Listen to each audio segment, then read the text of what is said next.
कहानी की शुरुआत क्वाइट माउंटेन्स में होती है, जहां क्रोग नाम का एक विचित्र लड़का अपने परिवार के साथ रहता है। क्रोग एक सामान्य लड़का नहीं है, वह जानवर में रूप बदल सकता है। ज्यादातर समय वह प्यूमा के रूप में रहता है। वह इंसान भी बन सकता है, लेकिन उसके परिवार को उसका ऐसा करना ज्यादा पसंद नहीं है। क्रोग के जीवन का एक सख्त नियम है, कभी भी इंसानों के पास मत जाओ। उसके परिवार का मानना है कि इंसान खतरनाक होते हैं, इसीलिए वे दूर पहाड़ों में छिपे रहते हैं। लेकिन जैसे जैसे क्रोग बड़ा होता जाता है, उसकी जिज्ञासा बढ़ती जाती है। वह सोचने लगता है, मनुष्य वास्तव में कैसे होते हैं, हम उनसे क्यों छिपते हैं। एक दिन क्रोग आखिरकार नियम तोड़ देता है। वह अपने परिवार को छोड़कर मानव जगत में प्रवेश करता है। कुछ समय बाद एक दयालु मानव दंपति उसे ढूंढ लेते हैं। उन्हें लगता है कि वह एक खोया हुआ लड़का है। उस पर दया करके वे उसे गोद लेने का फैसला करते हैं। अब क्रोग को एक नया मानव परिवार, एक गर्मजोशी भरा घर और भाई बहन भी मिल गए हैं। शुरुआत में सब कुछ सामान्य लगता है। एक सुबह अपने नए परिवार के साथ नाश्ता करते समय क्रोग टीवी पर समाचार देखता है। समाचार परेशान करने वाला होता है। रहस्यमय पशु हमले हुए हैं, जानवर अजीब व्यवहार कर रहे हैं, विभिन्न प्रजातियों से जुड़ी दुर्घटनाएं हुई हैं। किसी को नहीं पता कि ऐसा क्यों हो रहा है। क्रोग बेचैन महसूस कर रहा है। उसे कुछ जाना पहचाना सा लग रहा है। उसी दिन क्रोग अपने नए स्कूल जाने की तैयारी करता है। वह अपने दत्तक पिता और भाई बहनों को अलविदा कहता है। फिर वह अपनी दत्तक माँ अन्ना के साथ कार में बैठ जाता है। उसकी बहन मेलोडी भी अचानक साथ चलने का फैसला करती है।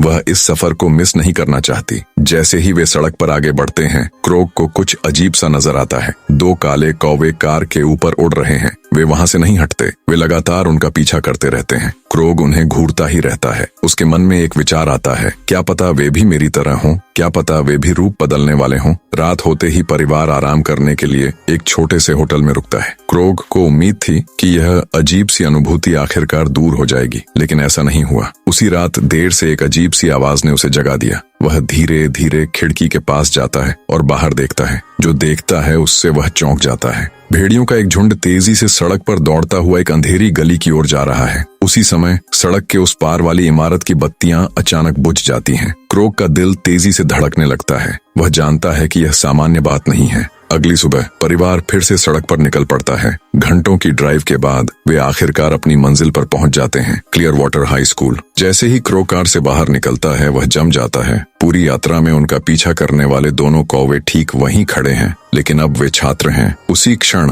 क्रोग को एहसास हुआ कि उसका अनुमान बिल्कुल सही था, इससे पहले कि वह कुछ प्रतिक्रिया दे पाता। स्कूल की प्रधानाचार्य लीसा मुस्कुराते हुए उनके पास आईं। उन्होंने क्रोग का स्वागत किया और फिर अन्ना को जिज्ञासा भरी नजरों से देखा। वह पूछती है, आपको वह कैसे मिला? अन्ना धीरे से सब कुछ समझाती है। वह कहती है कि क्रोग के असली माता पिता के बारे में कभी कुछ पता नहीं था। सालों पहले जब वह एक समाज सेवी के रूप में काम कर रही थी, उसे एक बच्चे के खतरे में होने की सूचना मिली। जब उसे क्रोग मिला तो वह डरा हुआ और कांप रहा था। वह उसे अकेला नहीं छोड़ सकती थी, इसलिए वह उसे घर ले आई और बाद में अपने पति को उसे गोद लेने के लिए मना लिया। जैसे जैसे क्रोग बड़ा होता गया, उसे शहर में हमेशा अलग थलग महसूस होता था। जब क्रोग के लिए मिडिल स्कूल में दाखिला लेने का समय आया तो अन्ना को क्लियर वाटर हाई स्कूल में दाखिले का निमंत्रण पत्र मिला। उसे विश्वास था कि यह स्कूल उसे आखिरकार घुल मिल जाने और दोस्त बनाने में मदद करेगा। कहानी सुनकर लीसा सिर हिलाती है और मुस्कुराती है। फिर वह क्रोग से अकेले में बात करने की गुजारिश करती है। जब वे बाकी लोगों से दूर हो जाते हैं तो लीसा उसे सच बता देती है, इस स्कूल में हर कोई रूप बदलने वाला है। क्रोग को अब छिपने की जरूरत नहीं है। अपने जीवन में पहली बार उसे ऐसा महसूस हो रहा है कि वह सचमुच इस जगह का हिस्सा है। लेकिन इससे पहले कि वह इस बात को पूरी तरह समझ पाए,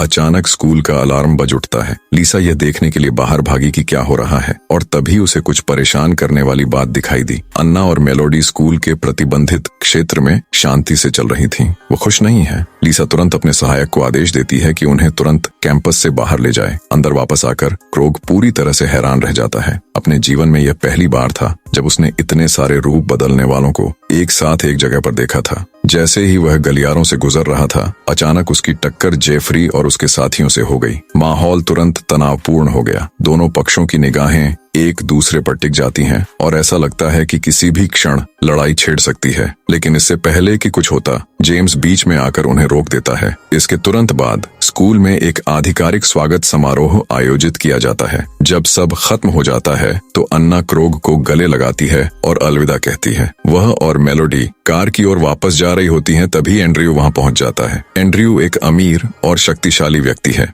वही पूरे स्कूल का वित्त पोषण करता है। क्रोग की मुलाकात एंड्रयू से कुछ समय बाद होती है। बातचीत के दौरान क्रोग एक बहुत ही निजी बात स्वीकार करता है। वह कहता है कि उसने पहाड़ इसलिए छोड़े क्योंकि उसे लगा कि जीवन में सिर्फ एक प्यूमा होने से कहीं अधिक कुछ है। अगर वह हमेशा वहीं रहता तो उसे कभी पता नहीं चलता कि वह वास्तव में कौन है। कुछ देर बाद क्रोग अपने छात्रावास के कमरे में पहुंचता है। लीसा उसे स्कूल के बुनियादी नियम समझाती है और फिर उसे अकेला छोड़ देती है। अचानक एक गिलहरी उसकी खिड़की पर आ जाती है। क्रोग उसे अंदर आने देता है और जल्दी ही समझ जाता है कि यह कोई आम गिलहरी नहीं है, ये हॉली है। उसे उसकी मार्गदर्शक के रूप में नियुक्त किया गया है और वह उसकी पहली रूपांतरण कक्षा में उसकी मदद करेगी। कक्षा में शिक्षक एक गंभीर चेतावनी देता है। छात्र अपनी शक्तियों का उपयोग केवल कक्षाओं के दौरान ही कर सकते हैं और सबसे महत्वपूर्ण बात यह है कि मनुष्य उन्हें रूप बदलते हुए कभी न देख सकें। फिर क्रोग को सबके सामने अपनी शक्तियां दिखाने के लिए चुना जाता है, लेकिन इससे पहले कि वह अपना रूप बदल पाता, ब्रैंडन आगे आ जाता है। ब्रैंडन एक बाइसन रूप बदलने वाला प्राणी है। वह अपने पशु रूप में तो बदल जाता है, लेकिन ज्यादा देर तक इंसान नहीं रह सकता। वह जल्दी ही अपना मानसिक संतुलन खो देता है।